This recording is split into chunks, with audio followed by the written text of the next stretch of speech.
I just like to ask you questions. Basically, number one, how do you earn from this kind of application? Because I understand the app is free, right? After secondly, how do you ensure that the transactions between the seller and the products that are being bought by the buyer are actually secured, like they get the right, like if I order ubi cake, for example, I get ubi cake, Yes. not a white cake, something like that. Okay. Yeah, the answer to your first question is currently we do not make any profit on this.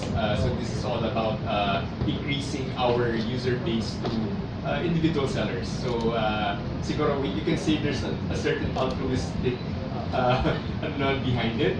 We want to make e-commerce more accessible to everybody in the Philippines. But at the same time, of course, it's also about making our brand known to a bigger audience.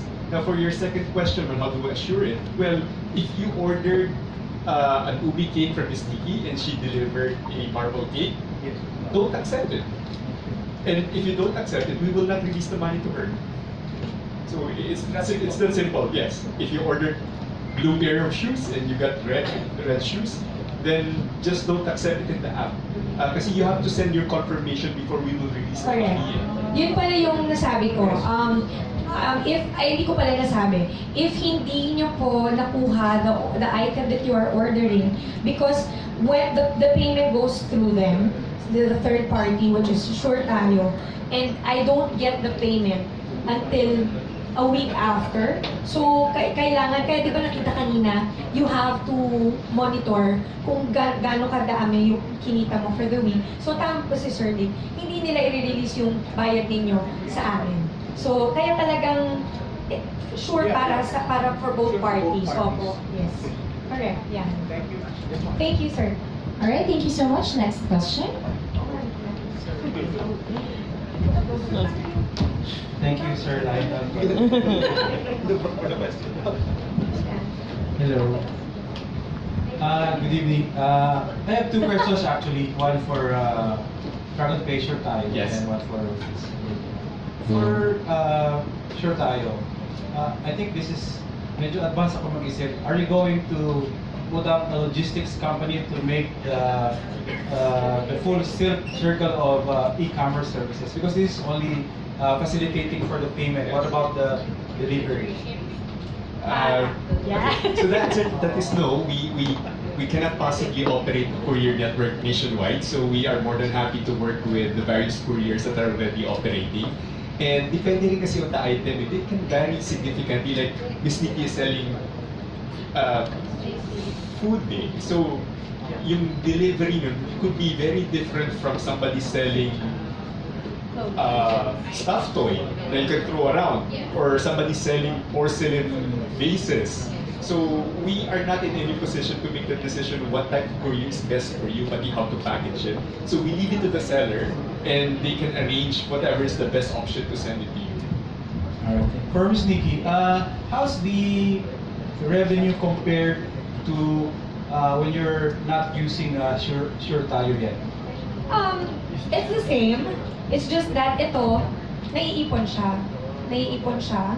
Papunta, before it reaches me. So, somehow, okay din, kasi hindi ko siya magagalaw. Diba? Yun. Of course, what we are hoping is a seller like Ms. Nikki must increase revenue niya if more people become more comfortable with it. It so happens kasi she's a known personality, so may certain level siya of credibility. But if it was just some other Nikki that you've never heard of, mag-iisip ka, you'll think twice whether this seller is really going to send you that cake. So, we would want her to have more revenue than what she would normally be able to do so without SureTayo. Thank you. Thank you. We'll buy cake later. Later na agad. Wait muna. Thank you. Hi, good evening. I'm Lionel Makilig for Hackler Page and Manila Bulletin.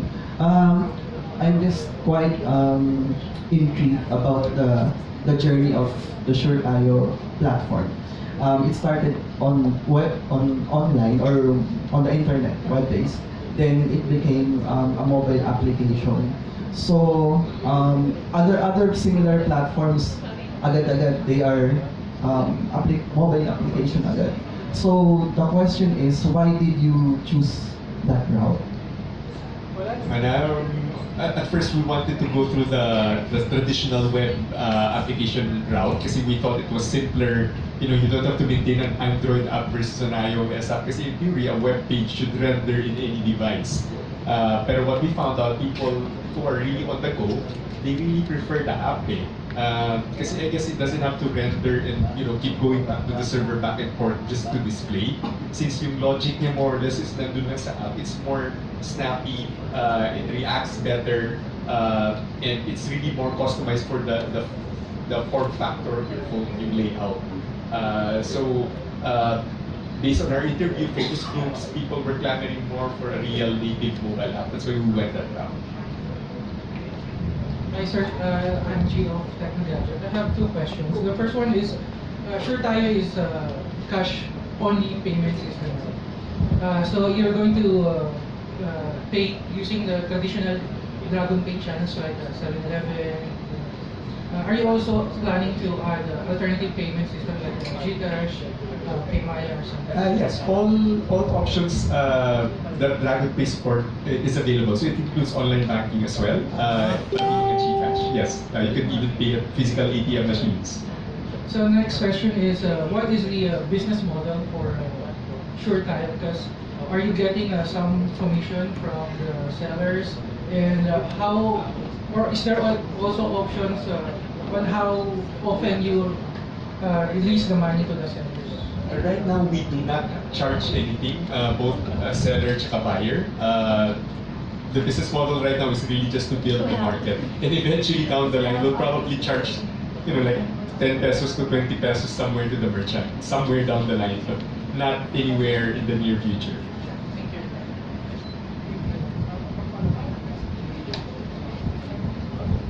Hi, I'm Pam from Manila Bulletin. Follow-up question lang dun sa kanina. So if yung item is, let's say, the item that you did not order, who handles the return of the package? Like, ano nang gagawin ko if mali? So I will get my money back, pero what will happen to the item? And then what's gonna happen next? Para makuha ko yung tamang product.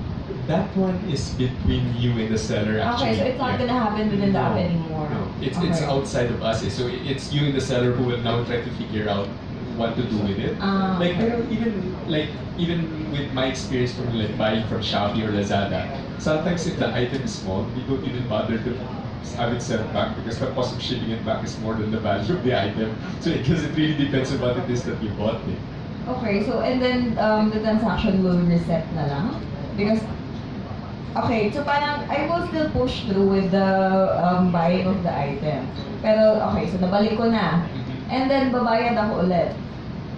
Or, kasi babalik sa akin yung money, diba? So, ulit yung sa process. It also depends kasi kung ano yung napag-usapan niyo with the seller. So if you and the seller just agree na isoswap niyo lang and then okay ka na, you'll just say okay na, then you'll release your original payment to the seller.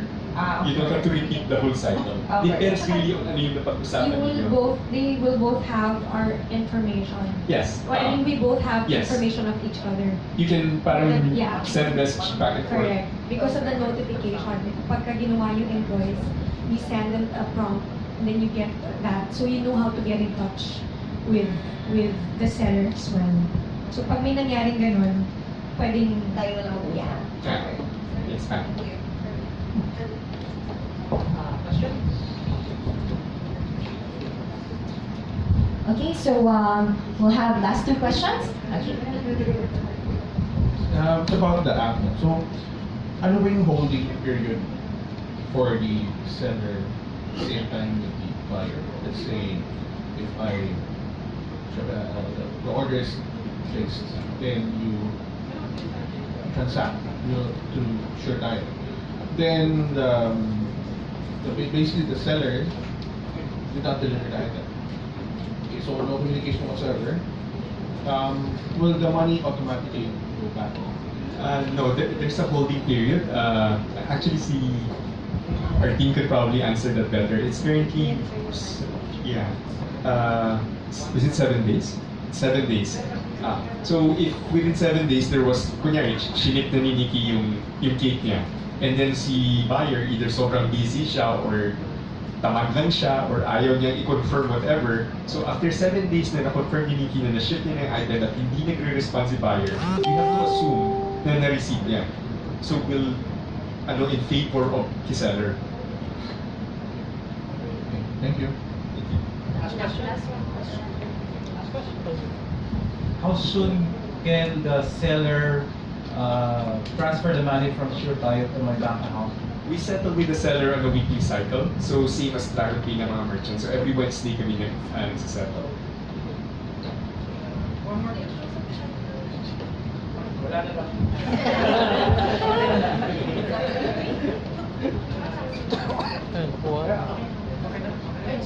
Assistant. Sige. Pahabol. Last question is about the data you gathered. Are you compliant with the existing data privacy laws? Yes, we are part of, we registered to the Data Privacy Commission. Yes. What's your limit? What I can sell in SureTayo? Are there any limitations? Wala naman. Although that question often comes up na medyo mahirap when it comes to services. Kasi you don't really deliver a service. So, ang question doon, ano yung proof mo that a service was rendered? Unlike when you physically ship an item, meron kang courier receipt to prove that you delivered something. So, in case of a dispute, may mapagbabalikan tayong pag-argument. So, pero yung service, yun yung medyo difficult, which kahit kami, hindi namin ma-figure out paano to really solve it. But yes, theoretically, it's possible. You allow it. We allow it kasi we don't really get involved naman with what exactly it is you're selling. All we care about is buyer bought something, seller sold something, and that buyer is happy with whatever that thing that he got from the seller, whether it be a service or a product. Pero yun lang, when it comes to the dispute part, medyo mas complicated yung service kasi how do you prove that the service was rendered? All right. So, thank you so much for all those questions.